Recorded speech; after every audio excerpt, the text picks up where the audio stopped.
किन्नर कैलाश का रहस्य। दोस्तों, क्या आपको पता है भगवान शिव का एक ऐसा धाम भी है जहाँ से कोई अगर एक बार होकर जाए तो दोबारा जाने की हिम्मत नहीं करता।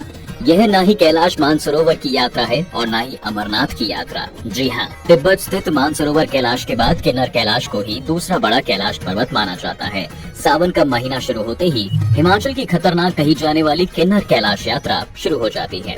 मित्रों, इस यात्रा के बारे में कहा जाता है कि इस यात्रा को अपने जीवन काल में आम आदमी एक ही बार करने की हिम्मत जुटा पाता है। इस स्थान को भगवान शिव का शीतकालीन प्रवास स्थल माना जाता है। किन्नर कैलाश सदियों से हिंदू व बौद्ध धर्म के अनुयायियों के लिए आस्था का केंद्र है। इस यात्रा के लिए देश भर से लाखों भक्त किन्नर कैलाश के दर्शन हेतु आते हैं। किन्नर कैलाश पर प्राकृतिक रूप से उगने वाले ब्रह्म कमल के हजारों पौधे देखे जा सकते हैं। भगवान शिव की तपोस्थली किन्नौर के बौद्ध लोगों और हिंदू भक्तों की आस्था का केंद्र किन्नर कैलाश स्थित शिवलिंग की ऊंचाई 40 फीट और चौड़ाई 16 फीट है। हर साल सैकड़ों शिव भक्त जुलाई व अगस्त में जंगल व खतरनाक दुर्गम मार्ग से होकर किन्नर कैलाश पहुंचते हैं। 1993 से पहले इस स्थान पर आम लोगों के आने जाने पर प्रतिबंध था। 1993 में यह पर्यटकों के लिए खोल दिया गया, जो 24,000 फीट की ऊंचाई पर स्थित है। यहाँ 40 फीट ऊंचे शिवलिंग है। यह हिंदू और बौद्ध दोनों के लिए पूजनीय स्थल है। इस शिवलिंग के चारों ओर परिक्रमा करने की इच्छा लिए हुए भारी संख्या में श्रद्धालु लोग आते हैं। यूँ तो किन्नर कैलाश के बारे में अनेक मान्यताएं भी प्रचलित हैं। कुछ विद्वानों के विचार में महाभारत काल में इस कैलाश का नाम इंद्रकील पर्वत था, जहाँ भगवान शंकर और अर्जुन का युद्ध हुआ था और अर्जुन को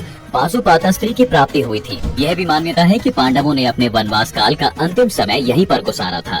इस शिवलिंग की एक और चमत्कारी बात यह है कि यह दिन में कई बार रंग बदलता है। सूर्योदय से पूर्व सफेद, सूर्योदय होने पर पीला, मध्य काल में यह लाल हो जाता है और फिर क्रमशः पीला सफेद होते हुए संध्या काल में काला हो जाता है।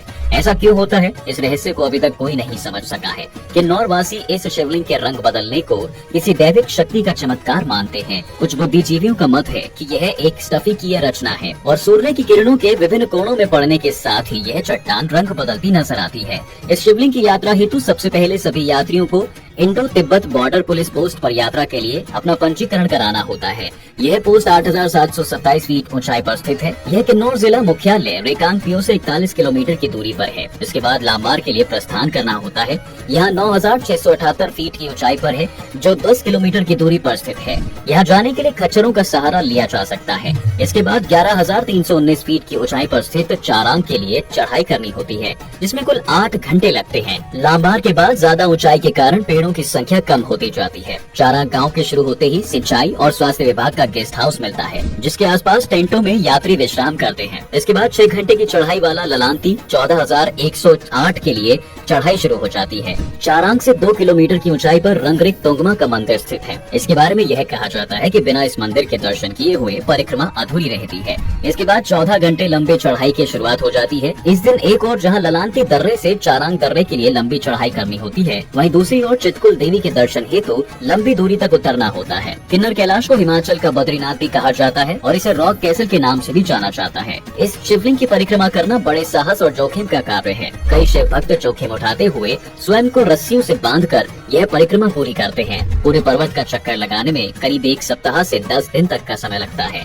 यहाँ पर चढ़ाई करना बेहद मुश्किल है, क्योंकि यहाँ 14 किलोमीटर लंबे इस ट्रैक के आसपास बर्फीली चोटियाँ हैं, लेकिन यहाँ की खूबसूरती देखते ही बनती है। यहाँ के सेब के बगान के साथ ही यहाँ का सांगला और हंगरंग वैली के नजारों की बात ही अलग होती है। इस ट्रैक का सबसे पहला पड़ाव टांगलिंग गांव है, जो सतलुज नदी के किनारे बसा हुआ है। यहाँ से 8 किलोमीटर दूर मनिंग खटा तक ट्रैकिंग करके जाना पड़ता है। इसके बाद लोग 5 किलोमीटर दूर पार्वती कुंड तक जाते हैं। यहाँ से तकरीबन 1 किलोमीटर की दूरी पर किन्नर कैलाश स्थित है।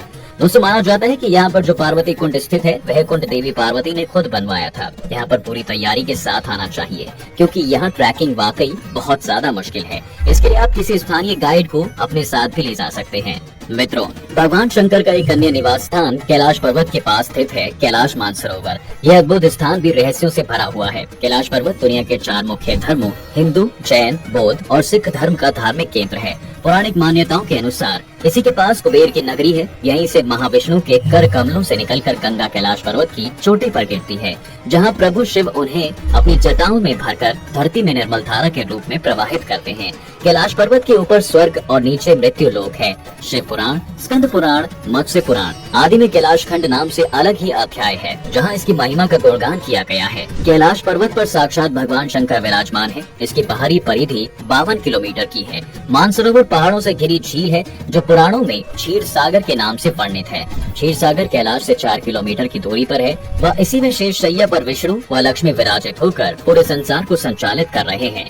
यह क्षीर सागर विष्णु का अस्थायी निवास है। कैलाश पर्वत के दक्षिण भाग को नीलम, पूर्व भाग को क्रिस्टल, पश्चिम को रूबी और उत्तर को स्वर्ण रूप में माना जाता है। इस पावन स्थल को भारतीय दर्शन के हृदय की उपमा दी जाती है, जिसमें भारतीय सभ्यता की झलक प्रतिबिंबित होती है।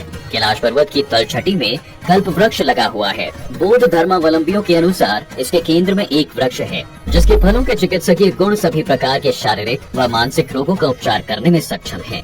तिब्बतियों की मान्यता है कि वहाँ के एक संत कवि ने वर्षों गुफा में रहकर तपस्या की थी। तिब्बती बोनपाओं के अनुसार कैलाश में जो 9 मंजिला स्वास्तिक देखते हैं, वह डेमचौक और दोरजे फांगमो का निवास है। इसे बौद्ध भगवान बुद्ध तथा मणिपद्मा का निवास माना जाता है। कैलाश पर स्थित बुद्ध भगवान का अलौकिक रूप डेमचौक बुद्ध धर्मावलंबियों के लिए पूजनीय है। वह बुद्ध के इस रूप में धर्मपाल की संज्ञा भी देते हैं।